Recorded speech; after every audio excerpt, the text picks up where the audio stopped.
What's up, everyone? Welcome to the weekly program. At the moment, I'm just waiting a little bit for more people to join in and for Pete. Today, our guest is Pete Wright. Yay! And he's here already. I'm gonna join him in the conversation.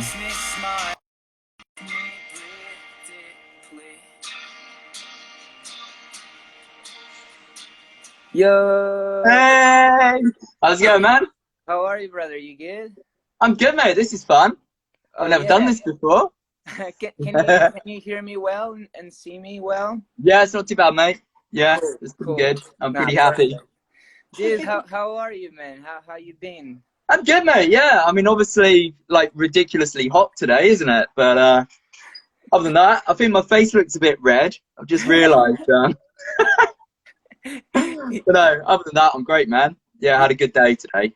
Yeah, You've it's been been nice. catching some sun and some vitamin Oh D. yeah, been laying out in the sun. Nice, man. Dude, first of all, obviously, like, I know you and I know what you do, but can you just give us like a little intro bio, like, so people like later on IGTV and YouTube can like know like what you do. Absolutely, yeah. So my name is Pete, and I am a drummer in various different bands. Duck and Punches being one of them at the moment. I Say Goodbye, Phase Problem. Also, I run a little studio, which is here, called The Compound, and this is kind of where I do most of my creating. Do a lot of recording from here as well. So I collaborate with a lot of other bands. Yeah, and I'm into yoga, meditation, keeping my mind healthy, keeping my body healthy. I'm a big advocate of being vegan. So yeah, I'm excited to kind of chat through all these different vibes with you and Oh, cool, see where man. we go, man. I'm excited. I, I, Sorry, brother. You said like you're doing like loads of recordings, and especially now in these times, you're probably doing a lot of recordings there in the compound, right? Yeah, definitely. I mean, I think now's a time where I actually, I mean, I would normally spend half my time like you, like touring. Yeah. And obviously, since lockdown, we've, collectively just seen our lives and our plans kind of being decimated day by day, week by week. And at the moment, there's kind of no idea really when this is gonna change and when we're gonna go back to doing what we normally do. Which can be a bit of a bummer, you know. But also on the flip side, I feel what's kind of been interesting about this whole pandemic is again it's finding those positives and finding like a new source of living and a different way of living. And definitely for me, I mean, I was doing a bit of recording here before, but suddenly since lockdown, I've been doing I don't know 10, 20 times the amount of recording here. Now that's because I'm about more, so I can offer my services more. But I think also what's kind of interesting is you've got this whole kind of wealth of musicians who, Yeah. maybe at this, maybe they can't quite support themselves doing music full time. So maybe they're working a job. Hi, Steve. Maybe they're working a job and they're in a band at weekends or whatever. And actually, if they've been furloughed, if they can't work for whatever reason, I mean, musicians are actually being very creative at the moment. Actually, the output that is coming from musicians is incredible. Yeah. Not every musician, because not everyone is feeling that creative spark right now, which again is cool as well. If you're not feeling it, then that's cool. But what is interesting is yeah, certainly a lot of musicians, their creative output has kind of gone through the roof, and I've just been very fortunate enough to be able to work alongside a lot of really ace people through this time. So yeah, it's Oh, been good. amazing, brother. And so did like I have like a little structure of a conversation. I don't know if you mind like going like topic by topic. I'll follow But you, man. I would love to know, like, because actually I don't think I ever asked you this, and like we've been touring together and like doing all this stuff together. Yeah. How did your like musical journey started? Like how did you start like playing drums or thinking about it, or Okay. you know, like when did this like when did the spark happen? Sure. I mean, I would probably start off by saying my mum was, well, and she still is, incredibly musical. She's a great singer. She plays violin. She plays piano. She's a very musical person. And I guess as a kid, that was something that I was always around. You know, my mum was always in shows, or you know, doing musicals, or she played violin, like fiddle in like a ceilidh band. So we used to have like barn dances, used to go to barn dances and do all of that. So I think just from an early age, just music was always around, you know. And what was nice about it is my parents had very eclectic music tastes. So I say one moment my mum might be listening to some Andrew Lloyd Webber musical, and then the next moment she'd be putting like The Police on, Oh, or nice. she was a massive fan of like Phil Collins and Genesis and Fleetwood Mac, Carole King, you know. But also then she was quite into opera as well. So Yeah. you'd end up, you know, being surrounded by a lot of different genres. But there was always music, you know, whether we were in the car, whether my mum was cooking, you know, if we were having a bath, whatever. Music was always there, you know. And then I guess when I hit that age of being able to play an instrument, you know, when I was maybe 11 or 12, because my mum played violin, my brother, who's 2 years older, he'd also started playing violin. It became like a rite of passage. Like, now you, the next generation, must now play the violin, which I did, you know. And I had lessons for 2 or 3 years. I did my grade 1, I did my grade 2. I was playing in orchestras, but it never gave me that spark. It was very traditional music lessons, and it didn't excite me, you know. And around about that time, I was, you know, it was kind of like the Britpop era, you know. So you had bands, you know, like Pulp and Oasis and Blur, you know, and all these numerous bands, and Radiohead. I remember Radiohead being one of the first bands I got into. Smashing Pumpkins, Yeah, I Smashing got Pumpkins. into at an early age. And at that time, I was just moving from my middle school onto high school. And I remember my first music lesson at high school, a friend sitting next to me said, "Oh, you should play the bassoon." And I was like, okay, maybe I could play the bassoon. So I suggested it to the music teacher, said, "Oh, you know, maybe I could play bassoon." And they were like, "Well, we don't really have a bassoon laying around, but we have someone who comes in and does drum lessons." I was like, "Oh, well, why not? I'll do drums." So I started up having like these weekly drum lessons at school, with an amazing teacher called Janelle, who How old are you? How oh, old? this was when I started high school, so I was 13, I guess, 12 or Okay. 13. Okay. And yeah, I give a shout out to my first teacher, Janelle, who taught me a hell of a lot. And actually, in all honesty, in that first 20-minute group lesson with another 3 kids, probably, I literally sat down on the kit, held some drumsticks in my hand, and thought, "This is it. This has got me." And it's amazing, actually. And again, now coming full circle, and maybe we'll talk about this later, being a teacher, it is Yeah. amazing how sometimes, not all the time, but very, very occasionally, like a kid will come in for their first lesson, and they'll sit down, and you can just tell, Yeah. it's the instrument for them, you know. And that's really exciting now to see it from a teacher's perspective. And I think as a pupil, I definitely felt that from that very first lesson. And I just got ingrained, you know. And luckily, I lived out on a farm in the middle of nowhere, and it was kind of the ideal location to make as much noise as you can. Exactly. So literally within a few months, I bugged my parents enough to buy me my first drum kit, and I was on it all the time, like all the time. Looking back now, yeah, I think I realised how much time I actually spent as a kid. And again, funnily enough, I'd like to see some of my students spend that much time on it, because it would be, you know, I'd be at school, I'd rush home as quickly as I could. I would literally maybe grab a drink and then go straight into my drum room and play 3-4 hours.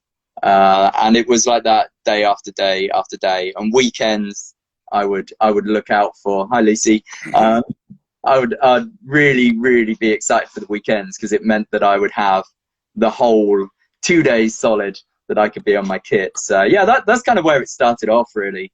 That's like that's real commitment, man, especially for a kid, you know. I can relate to that because I obviously like studied like classical music as well. So how is like the experience of like before we get into bands and punk music, how's the experience of like being like a kid in school, you know, but like having having like this kind of like vision and drive for something, you know, like in my experience, sometimes my friends in school didn't understood why I was like hanging out with them like all of the time and stuff. Like how is that like experience for you? Did you just like it was fine for you because it felt right to just Yeah, like... I mean, funny enough, I didn't really think about it. It's just what I did.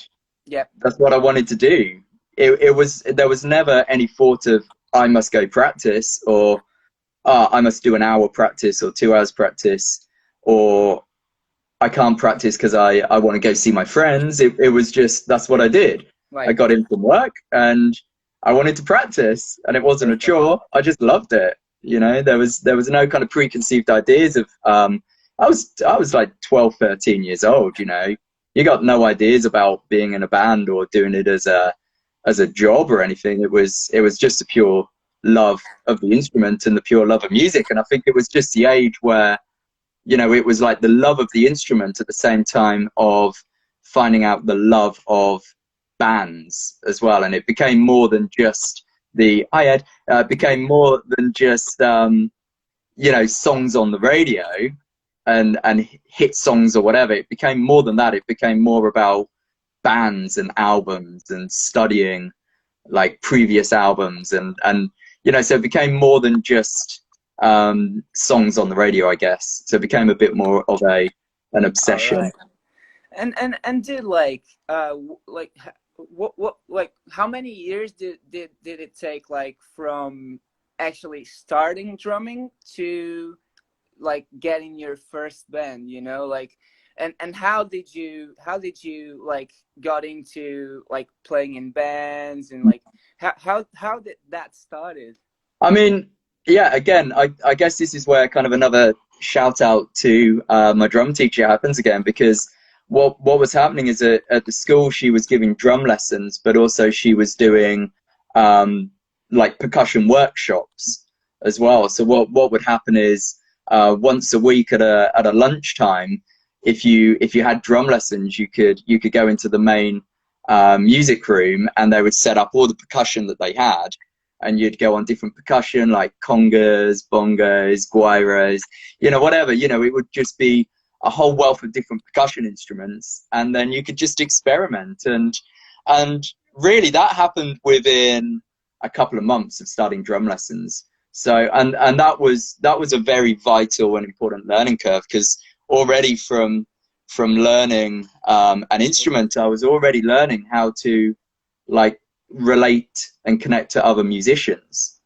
you know. So that didn't come later, that came straight away. Can you hear me, Pete? I can hear you. Can you hear me? Can you hear me? I can hear you. Oh, okay. Something happened here. There's a lot of people on Instagram right now.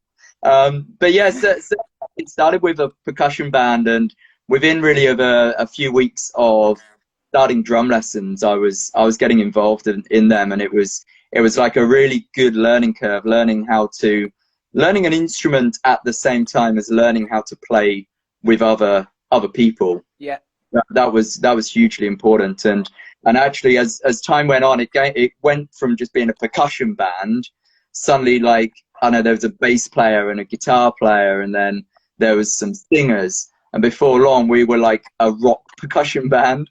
So we would play like all these rock songs like Presidents of the United States and Blur songs and stuff. We'd be doing all like the Britpop songs, but with like congas. Oh, right. A percussion style. And yeah, we just used to do like performances at school and assemblies and, you know, Christmas performances. And then we started to do performances out of school. And yeah, we would just, I mean, yeah, it was, again, crazy looking back, because yeah, I was probably 13 or 14 and playing shows already, you know, and really I loved Sorry, bro. yeah, no, I just loved it from that instance. And then a friend in my year, her sister played guitar and was in kind of this band, and they were looking for a drummer. And so then they went to a different school. I went to school in a place called Dereham, and I went to Nefford High School, and they went to Northgate High School, which was like the rival school. But yeah, somehow like we decided like it's okay, like we can go to different schools but be in the same band. So then we just started up this band again. I was like 14, 15, I guess. And yeah, it just took off. Like we got like management, we got yeah, it just got mad. So we were going down to like playing London and you know, all over the place. And I was still at high school. It was really weird, you know, because nice. yeah, I'd be doing my schoolwork during the days, and then suddenly in the evenings I'd be like, oh, I've got a gig to go and play.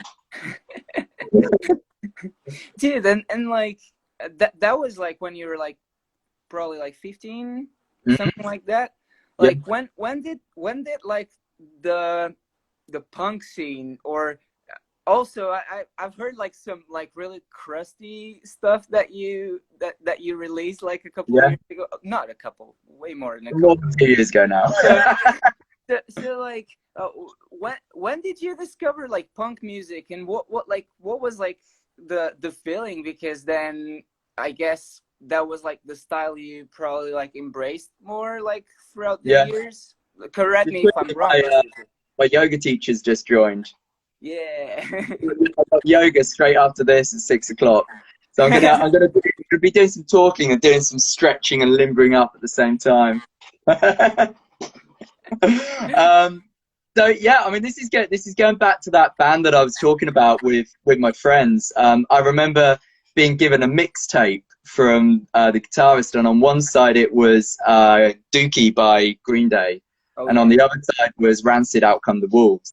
And I just remember taking that mixtape home and putting it in my little cassette player and pressing play. And I mean, I put the Rancid side on first just because that was the one that was rewound.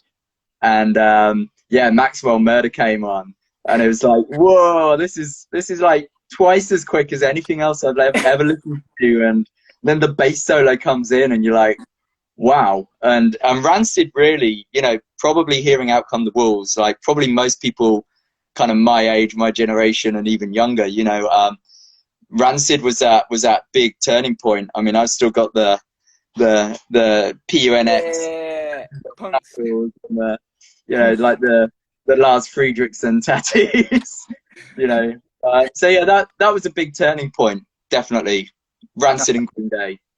Nice, man. And dude, like, did after that first band, you played like loads of different bands before Dan talked to you and started like Ducking Punches, right? Can you talk a little bit about like the progression like of those bands like on the way till you got to Ducking Punches? And obviously like even though like you're playing Ducking Punches, you're also playing other projects, but can you just go through like the little like story? I'll try. I know you're playing Bad Ideas.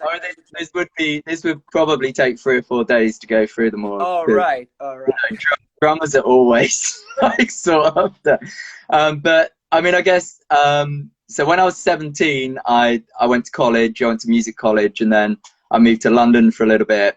Didn't like London, so I moved back, and I went into my local studio one day and looked at, there was always like a little pinboard up, you know, like an old school pinboard with musicians wanted, musicians advertised. You know, because it's before really the internet was about, but you know, forums and stuff, you didn't really do much of that. So Yeah. you know, you had to go old school, go into studios and shops and look to see who was out there who you could work with. So I went into this studio, and there was just a little sign up saying drummer required for a band, influences Operation Ivy, Rancid, etc., etc. And I was like, wow, this sounds great. So I literally called them, because I don't think really you texted even each other in the day. So I called him up, and it was a guy called Tim, and I went out to meet him like the next day, and I met him and Sue Tebble, who everyone watching this who's been involved in the Norwich punk scene will know Sue Tebble for sure. And yeah, we went for a drink and got chatting, and that was a band that was called Protection Racket, which was a very kind of like oi influenced ska punk band, so a bit like the Skoy Dats, or you know, it was really great. You know, it's kind of like proper traditional oi punk with some sort of like ska influence in there. And yeah, I joined them, and it was great. And again, we ended up, you know, playing with bands like Stiff Little Fingers and The Damned and Wow. Bad Manners, and I learned a lot. And I guess, yeah, I was like 18, 19 at the time. And then, as things always do, as you get older and you play these shows, you meet more people, and you plan a show, someone comes up to you afterwards, you get chatting to them, you become friends with them. That leads into a band. That leads into a band. I hate that term, social networking, you know, but actually, when you're a musician and when you want to be in a band, that's a lot of the time that is the only way to do it. Networking. I know at the moment we're in lockdown, so we can't do too much of that. But hopefully, you know, we can all hang out again at some time. And yeah, it's like meeting like-minded people. And yeah, definitely, it just progressed and progressed and progressed. And before I knew it, I said yes to so many bands. I couldn't even remember what bands I was in. You know, it was. I think the high point I think was 14 bands I was in at one point. And that was at the same time. Yeah, at the same time. It was stupid, you know, but it was great. It was great at the same time, you know. And at that age, what else do you want to do? Exactly. You want to hang out with your friends. You want to play shows. You want to create music. You want to be involved. You know, you want to do what everyone else around you is wanting to do. So yeah, at that point, I was like, this is it now. You know, I didn't have a job. I was teaching drums by that point, so I wasn't working a normal 9 to 5. So I was teaching drums at the weekend and some evenings, and that left me a load of time to just get on with doing fun band stuff. Oh, nice. Yeah. Then, and like, when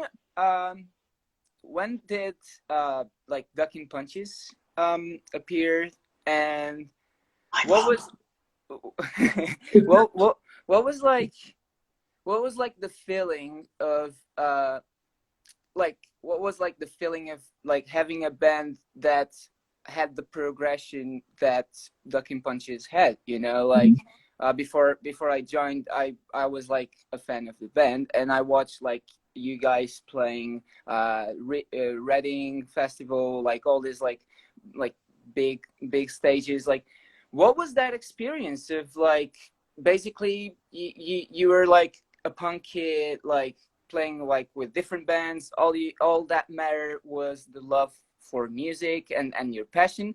But like, how was that experience of like perceiving like not obviously like a huge success, but like you guys are established, you know? So yeah, what was like that what was that road, you know, like what did it take as well to I think what's really interesting from my own personal point of view is like what I said earlier about the kind of practicing as a kid, and it's just like it's like almost like an intuition. You just go and do it, and you don't really think about the ramifications, or there's kind of almost no set purpose why you're doing it. You're doing it just for the love, and I think Ducking Punches was always, well, and continues to always be like that. It's very like organic.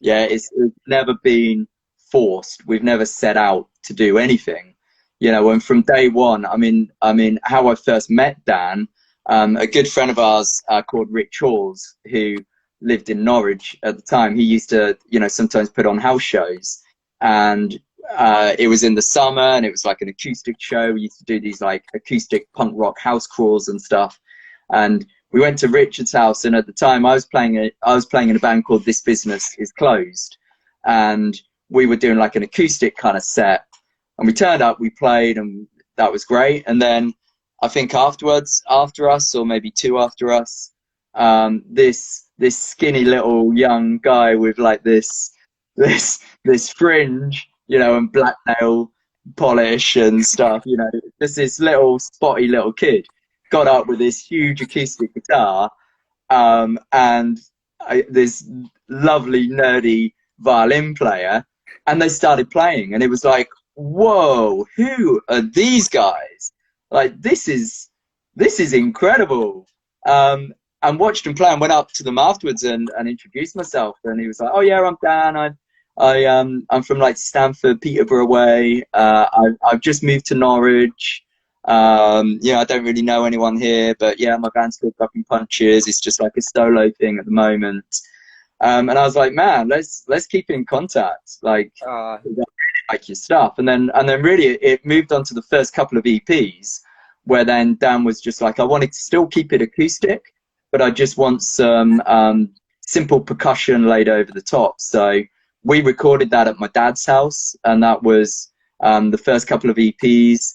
And that was just purely using like mallets on cymbals, Cool. brushes on a snare drum. You know, we just used whatever percussion there was, really. And it was me and Rob Willer, who you know. He was a bass player for This Business Is Closed, and he had a double bass. So Dan was like, let's put some double bass on it as well. So Cool. we ended up like recording these two EPs. We only did probably 3 or 4 shows as that kind of lineup.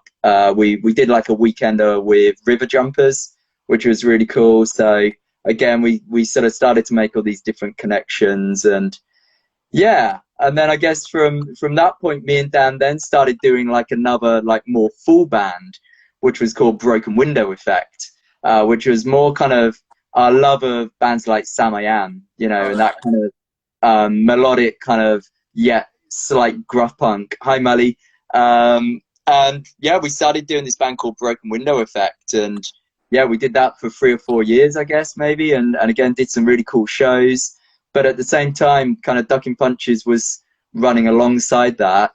And then when sort of Broken Window sort of fizzled out, as things sometimes do, me and Dan were like, oh, well, what if we kind of do Ducking Punches, but maybe do it a little bit more full band? So we sort of played a little bit more Broken Window Effect, but with Ducking Punches songwriting. And that's when we got Cal and Sophie involved. I would love to do more Broken Window Effect. I miss that band so much. Rob always asks us to come and play Cambridge with Broken Window Effect, and honestly, somehow we will do this. We've been saying for about 5 years we'll do it, but we will. But then we got Cal and Sophie involved, and then our friend Serge, who played violin, got involved, and that was kind of the starting point of Ducking Punches, really.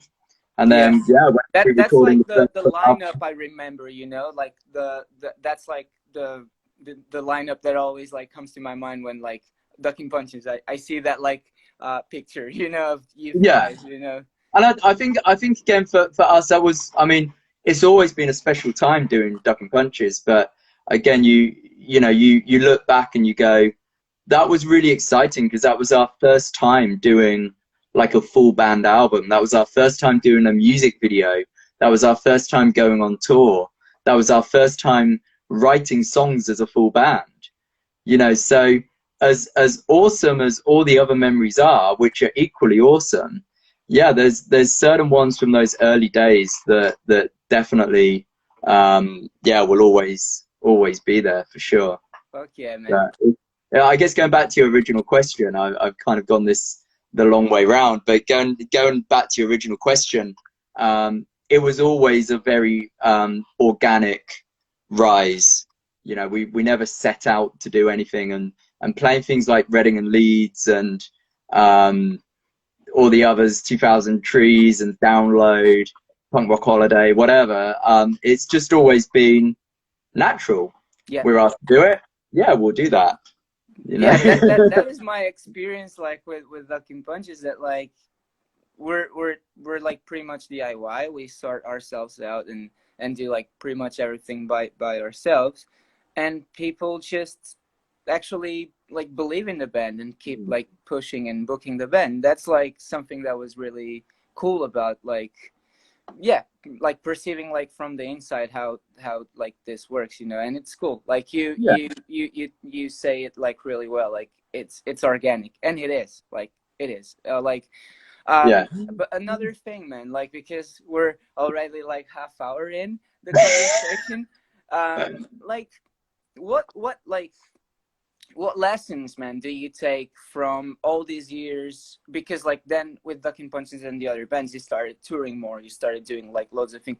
What do you take, like what lessons do you take from this, like this scene, the punk scene, or like whatever you want to call it, but like this scene that has like this wonderful people that you're like, what lessons do you take from it? Oh, blimey, that's a big question. We got half an hour, right?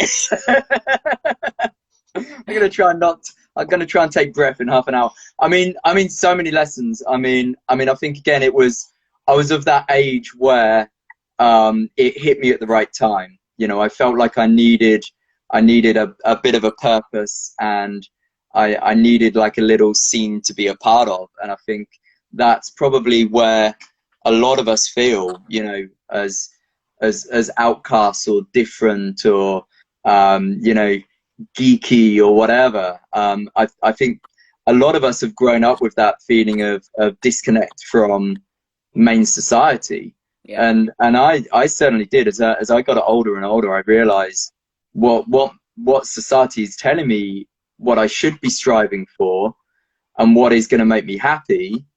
They're not the sort of things that I want. And the things that I wanted was like real human kindness and connection and empathy, and looking at the world in just generally a more kindful way. And I think that is what is perceived about the punk scene. Yeah. People say punk if you don't know punk, and they think, oh, it's just like jumping up and down, playing loud music and spitting and grabbing each other around the throat and stuff. But it can't be, certainly the punk I'm into, it couldn't be so different to that. It's all about equality and activism and social justices. You know, it's about pushing and striving for a better society and a more just society and a more caring society. It's not about like destroying society. Exactly.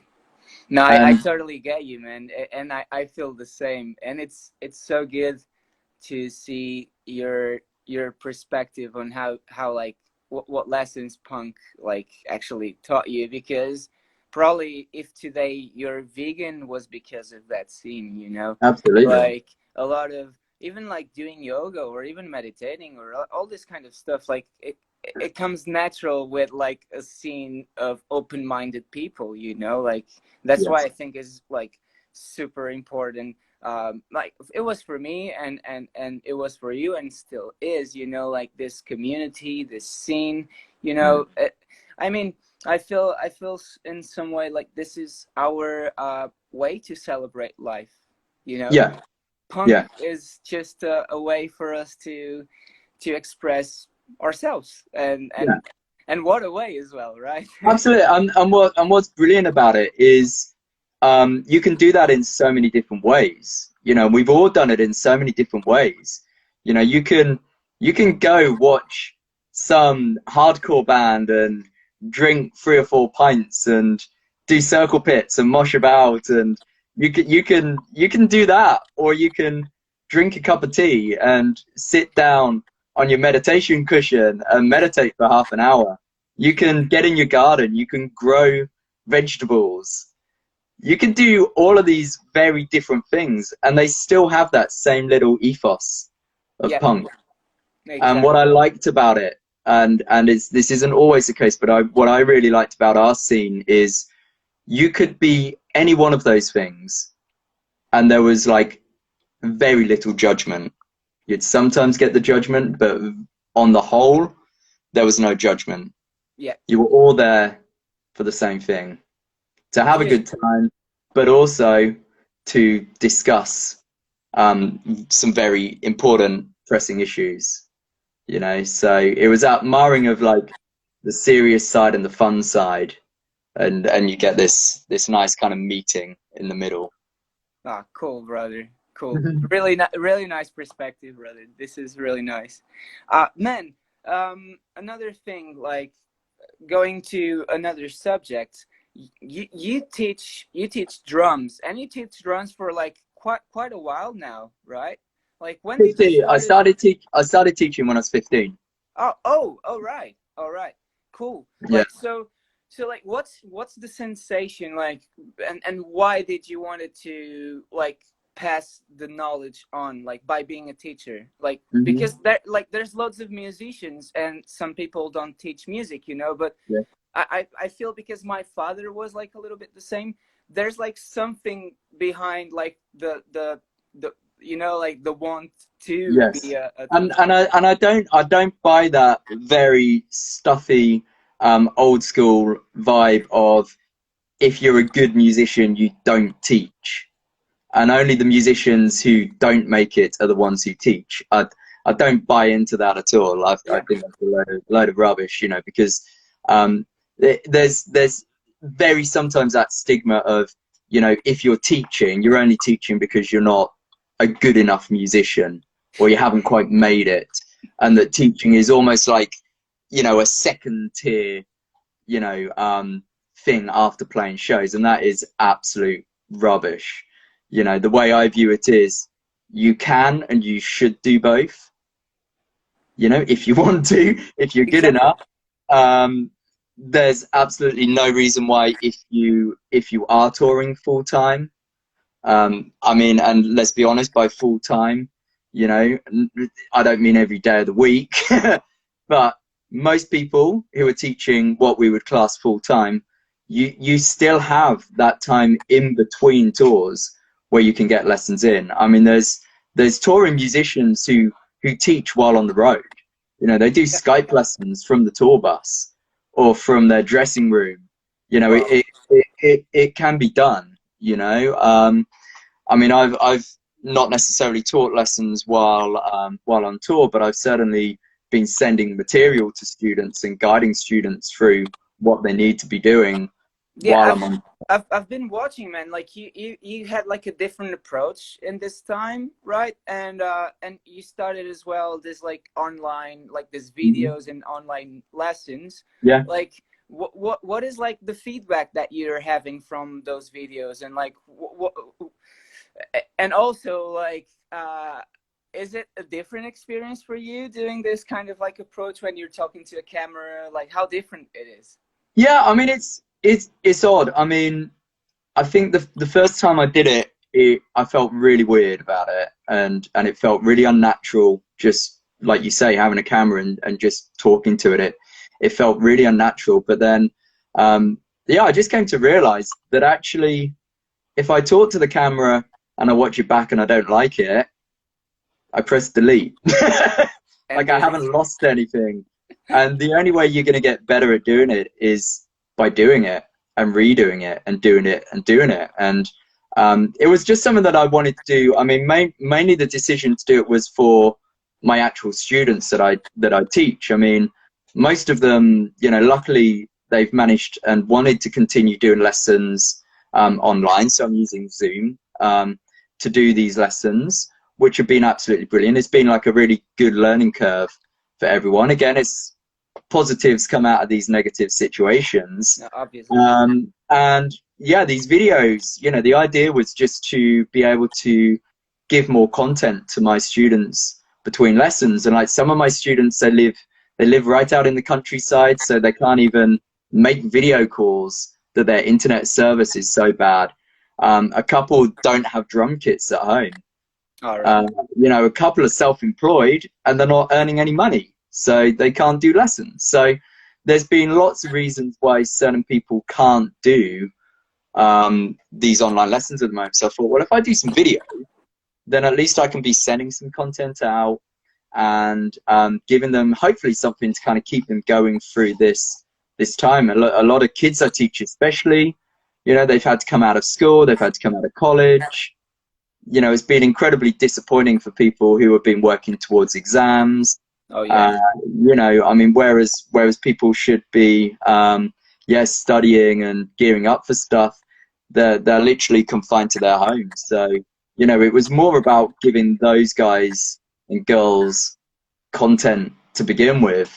And then, you know, through the beauty of YouTube, you know, anyone can pick it up. So it's been really nice. You know, there's people who I didn't think would necessarily be interested who have sent me some nice comments, and even people who aren't drummers have been watching them and going, oh, this is kind of interesting. No, but that's cool, brother. That's like the whole next like level and dimension of like online, you know? Yeah. Like people might watch you because they relate to you, but they're not drummers, or they want to learn, or they just like your vibe, you know? Like it's cool like to see that it's not only about a drum and a teacher. It has like your personal vibe in it as well, you know? It's cool. It's cool, man.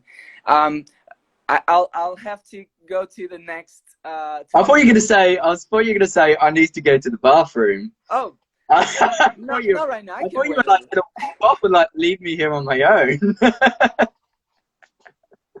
Oh man. It's solo, Nelson. Actually, I need you with me. Oh man. But yeah, dude, like one thing that is like one thing that inspires me like about you is the fact that, like, first of all, you're a great musician, and being on stage with you is like fantastic. And I feel like the vibe, like even when I was just doing like replacement, like the first tour, like I was replacing Marcus, you know, it was so cool to like it was so cool to just share the stage with you, you know, like, and yeah, I'm just like checking the comments here, man, like. Yeah, good one, Mally. Oh man, but yeah, yeah, luckily. Like, anyway, keep going. basically, dude, like that's those are like the thing. Some of the things that inspire me about like your person and your personality is the fact that like you're not only a good musician, but you have like this kind heart. Like you're always able to talk to someone, to like, you know, give like a kind word or a hug, or like not now, but like, you know. But also there's some people don't know, some people know, but you're also a father, you have a family, and you're a really like good, kind father, you know. That's like for the experience I've been like in your house, and I've been how like do you treat like your family and your kid is like, it's something really cool.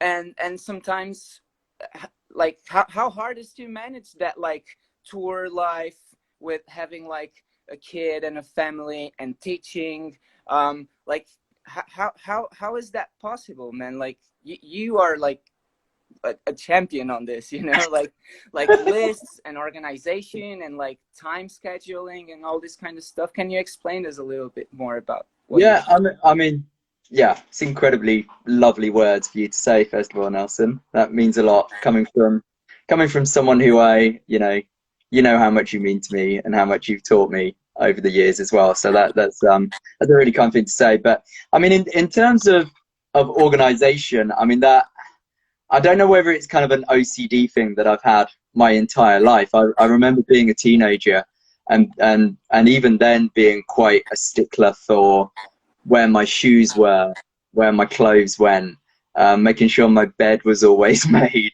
Like, I remember just always having these little OCD traits. And sometimes they can be annoying, and sometimes I try and distance myself from them. But actually, there's something very good about having these OCD traits when you're self-employed and when you're having to juggle a lot of different tasks. You become quite efficient and you become efficient at making lists. And definitely for me, list making is everything for me. I'd say two things: list making and Google Calendar are the two lifesavers. I mean, like literally, I'm at the desk at the moment, and I have one thing here which is full of lists. I have a secondary to-do list which is full of lists. I have this, which is, these are all my drum notes going back from 2016. And, hi Matt, you're like this. Actually, yeah, there was some notes on here. I don't know where they are now. There were some notes about Matt in here somewhere. Oh, nice. I have notes. I have another little notes with other things. So I'm just surrounded by lists and notes, and that's okay. Saving a bee. There we go. That's what I like to hear, Matt. Beautiful. See, good people. We have a lot of good people here. And I find if I wasn't that OCD and that organized, I would just be everywhere. I'm unfortunately one of these people that I can't trust my brain to be able to remember and do all of these things. So I tend to have a list of like projects that I need to do, projects I need to record, teaching that I need to do. I keep like lesson plans for all of my students. I then have, again, I have another notepad which has any drum ideas. My kit as well, I don't know if you can see, but my kit is set up to record like 24 hours a day. So literally, if I just sit here and I have an idea, I can just jump on my kit, I can press record. Again, I can then just have like a whole compilation of ideas ready to go, basically. So I think just list making, organization, and Google Calendar is really good. Like my wife as well, Lucy, she runs a theatre company as well. So between us, like me being a musician and Lucy being in theatre, like we tour. Again, between us, we tour quite a lot. So yeah, trying to juggle childcare is kind of interesting. So we just have this shared online calendar, and it is as simple as whoever gets on there first, whoever books their first thing in, It's booked. that's it. So if I look in it, and if a tour is offered for this date, I look in my phone. If those dates are free, it's going in. That pings straight onto Lucy's phone, so she knows I'm not allowed to do anything. She's on childcare duty that week. Man, but it's really good. Like, and I think it's good to show people that like relationships work like this. You know, there's like commitment. There's like a lot of like it's love, obviously, but has something about like commitment and like and understanding. You know, like it's incredible, man. Like I'm speaking this because obviously I spend time with you guys. And I have like this experience like in first person of watching you guys like treat Alfie, and like, you know, like how do you like the dynamic of your family, you know, and and it's really cool, man. Like how you guys found like a common ground where you work things out, you know. That's awesome, you know. That's I really think cool. what was quite integral to some of that was the fact that I was in bands and I was playing and I was touring like before Lucy came into my life, and like Lucy was also going out, and she was in choirs, and you know, so she was doing stuff as well. So we were always very much from day one, we were like, we're our own. We're great as a couple, you know, and we've got our thing as a couple, but we're still two entities that have our own lives and our own things to do. And you know, I'm very lucky that, you know, she supports me through all of this. You know, I mean, it would be one of those things, again, not in pandemic world that we live in, but if I got a message, say right now, saying this tour's come up, we go tomorrow and we'll be away for 3 weeks. Like, at least it'd be like, cool, have fun, you know, and that's what you kind of need and want in a relationship when your lives are like this. Yes. And having Alfie kind of, I mean, Alfie's 5 now, you know, but again, so we've always been doing what we've been doing since Alfie was born, and we were very much like, having a child isn't going to change our dynamic at all. To a reason, you know, having a child will always change your outlook and everything, you know. But in many ways, going back to time management, having a child is the best thing to do, because you suddenly realize that you've wasted so much time of your life. Like, honestly, you have a child, and you get used to these points. Like, I remember when he was younger, he would have a 20-minute nap during the day, and he'd be like, as soon as his eyes closed, you'd be like, 20 minutes. I got 20 minutes to do as much as I can. You'd do all the washing up, you'd do the cleaning, you'd cook your tea, you'd hang the washing up, you'd do all your laundry, you know, you would do everything. And stuff that pre-child would maybe take you half a day to do, you do it in 20 minutes. And it's the same now, you know, when Alfie's at school, he's now at school. When he's at school for those few hours, man, like, I can fit in 2 or 3 days worth of what I used to do. Because again, it's that whole time management, and it's brilliant. So I'm not advocating go and have a child right now, but if you ever struggle with timing, having a child is brilliant. Unless your name is Alan and you play in a band called I Said Goodbye, because he has 2 children and he's got the worst timekeeping of anyone I've ever met. It's dreadful. So it doesn't work for everyone. Dude, man, that was a good comment. Thank you. Man, like, another thing, dude, like, recently, and I don't know if you're like okay to talk about this, but I think you are, because we're like in a kind of like. Lost you, mate. There we go. You're cool. back again. Cool. I'm back again. But like, with all this stuff, like, there's been obviously like all the stuff we're talking about is really positive and inspiring. But obviously, there's been like some parts of your life that you might struggle and stuff like that. Like, what kind of tools you use like nowadays to keep yourself centered, keep yourself healthy, not only like physically healthy but mentally healthy? Yeah. Like, what are like the things you do, you know? Because taking care of all of this, even if you have all the love in your heart, like all the love in the world in your heart, it's still challenging, you know? So yes. I want to understand what kind of practices do you do to keep yourself like up, you know, and with a good vibe? Yeah, absolutely. I mean, I guess it first started, one of my students, like many years ago now, his mum was a yoga teacher.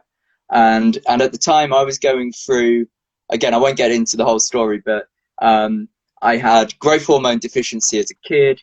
That left me with some health issues into adulthood, including osteoporosis, which I've got. So I was talking to her one day, because I used to have lots of issues with my spine and stuff, and she sort of suggested, well, maybe what we could do, why don't we start swapping drum lessons for yoga lessons?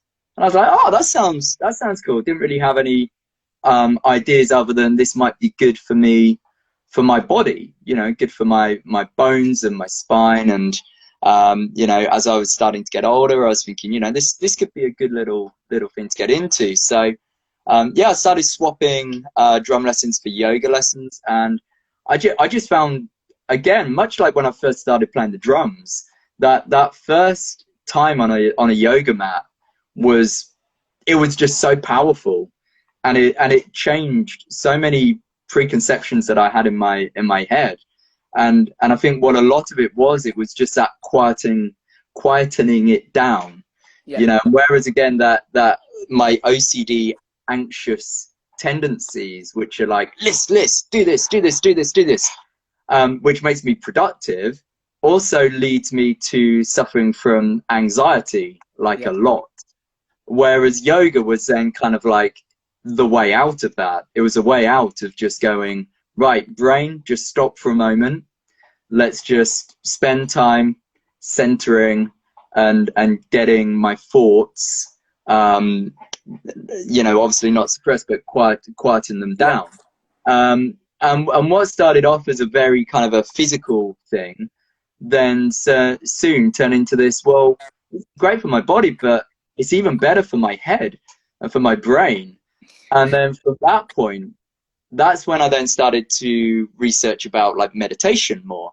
And then I started to bring in meditation into the end of my yoga practices. And before long, I was like, actually, I'm enjoying the meditation as much, if not more so, than the yoga. And this is really doing something for me. And yeah, I guess I just kind of ran with that. And I met people along the way, you being included, who was someone who then showed me more and more what I can do, and the power that is in here. You know, it's quite incredible, really. I'm definitely someone who has suffered with anxiety and depression on and off my whole life, and as soon as I feel that I'm going that way again, generally speaking, it's because I look and then I realize, oh, I'm not doing as much meditation as I was the week or two previously.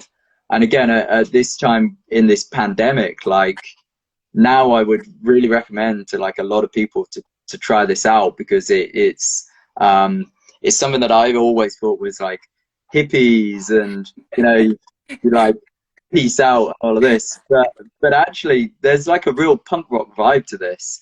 There's an absolutely brilliant book actually called the Punk Rock Yoga Manifesto, which goes very interestingly into the parallels between yoga, spirituality, not in a religious sense at all, because I'm an atheist, and punk rock, you know, and how those two kind of mar each other. Again, it's all about kind of stepping outside of society and viewing life in a very kind of different, radical manner. And yeah, that was brilliant. And actually, interestingly enough, I've because it's literally sitting up here, I keep grabbing props, sorry, but can I just give one shout out and one book recommendation for anyone who wants like a really powerful book to read at the moment? I don't know whether you've heard this. Guy called Matt Haig. It's called Notes on a Nervous Planet. All right. And I would recommend everyone to get this. The other book he wrote before this was Reasons to Stay Alive, which was more about his battle through kind of suicidal tendencies and depression. But yeah, this one in particular is brilliant. This is more based around trying to disconnect from, funny enough, as we're on it, technology and social media, but a way of trying to bring in like a healthy relationship to that, and a way of disconnecting from news. And it's not about ignorance. It's not about saying I don't want to know what's going on. It's more about taking what's going on and then trying to find a way to invigorate yourself and be strong through that. So that book, I would say, that was a game changer for me. Cool, man. No, dude, it's incredible, man, to actually see like your progression as a human being and like going through all these different experiences. Like that's the main reason I want you to talk today, because like it's really inspiring having like people like you here and having the opportunity to speak with people like you. You know, it's incredible, and I'm really thankful for your time, brother. I just noticed we have 30 seconds left in this live. So 30 seconds. Dude, I'm really thankful for you joining today. You know, I hope you had a good time and a good conversation. And man, I'll see you soon, and I'll call you soon, brother. Dude, man, don't leave it about an hour and 15 minutes, because I'm going straight to yoga. It starts about 6 o'clock. Oh, dude, we have 7 seconds now. 7 seconds. Buy this book.